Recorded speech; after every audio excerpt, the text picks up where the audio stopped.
Realistas, eto na naman po ang inyong royal servant, Jenny! Ay, ito ka muna, look! Ano ba?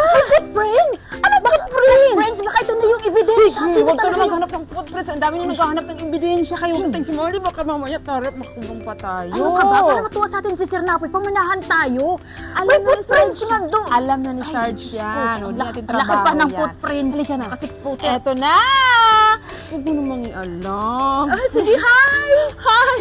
So ito na nga, welcome back mga realistas. It's sana namang chismisan dito sa ating royalty and inyong royal servant, Jenny! And of course, ako naman ang inyong magandang royalista correspondent host na si Larda. At syempre naman, bringing you the royalty, big T as in chismis! Yes!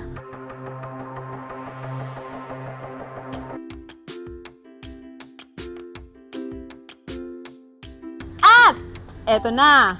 Ayun na nga, Day. Naku, nakakaloka naman tong si Sir Andrew.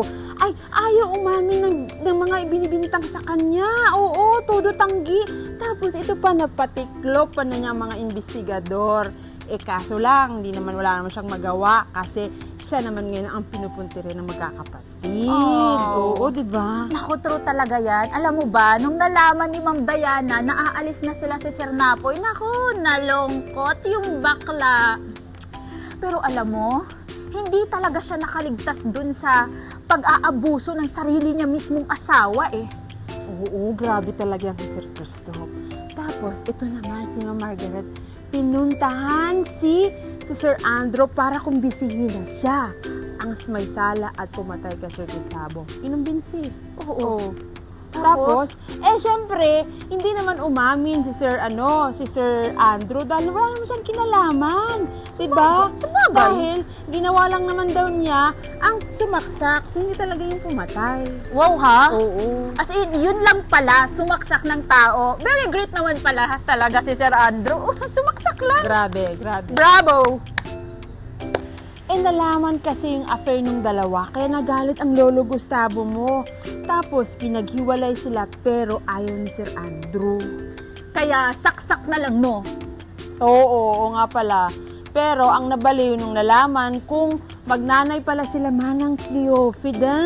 Tsaka si Sir Emil. Alam bang ginawa sa akin, Jenny? Di siguro ako na running man PH ako kasi nga inano ko ni Sir Madaldal ka Emil. raw kasi. Ay, buti na eh. Kaya nga, kasi naman, dapat kasi wag na maglihim para walang pagchismisan. Kaya nung nakarating kay Ma'am Beatrice, doy, todo sugod naman ang lula mo. Lula. Ay, tapos, nag-drop mic naman tong Sir Emil dahil isa rin pala siyang royales. Oh my gosh. Alam mo ba yung drop mic? Sabi na ba yung mic? Hindi. Anak din ako. Isa rin akong royales. Nag-high Sabi na ba notes ng yung- boses? Grabe naman itong mga royalist na to eh. Sana tayo rin. Ay!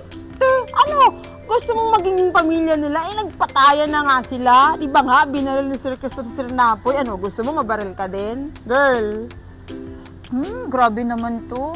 Alam mo ba, yung baklang si Tasha, grabe makasilos dahil willing to take daw sa bullet si Sir Napoy para kay Ma'am Diana. At speaking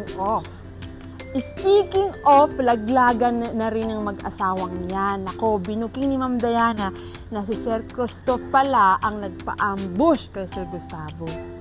Ay, grabe. Kaya naman pala, nilaglag din ni Sir Christoph ang mismong asawa niyang si Ma'am Diana na naglilikong pala si Ma'am Diana ng kapirahan. Galing mismo sa royalist. Uy, naku, nakakaloka talaga. Pero ayan po, dito na po nagtatapos ang aming mga chismisan. Kaya tutok lang po dito sa Royal Blood. So, wag ka na Uy, maghanap. sige, nahanapin na natin yun. Wag ka Naku, na, wag baka ka na. hindi lang yung injection. Naku, may nakita akong footprints dito. Okay, bye-bye guys! Kita-kits soon! Ulit dito po sa Royal Blood, Ang 8:50 footprints, p.m. exposure talaga to. Alibaba. Nagsasalita pa ko, ang dami niyang sinasabi. Hi! Ako yung vlogger, pero ay, kulit-kulit Hi, na. I'm Loida! Thank you, realistas! Bye! Halika na dito. Tama yung flying kiss mo. Ano Dito naman? na. Uy, Sabi saan ko ba kayo kasi? eh. Ang laki. Parang Saan ba? Wag ka humawak dyan. Ang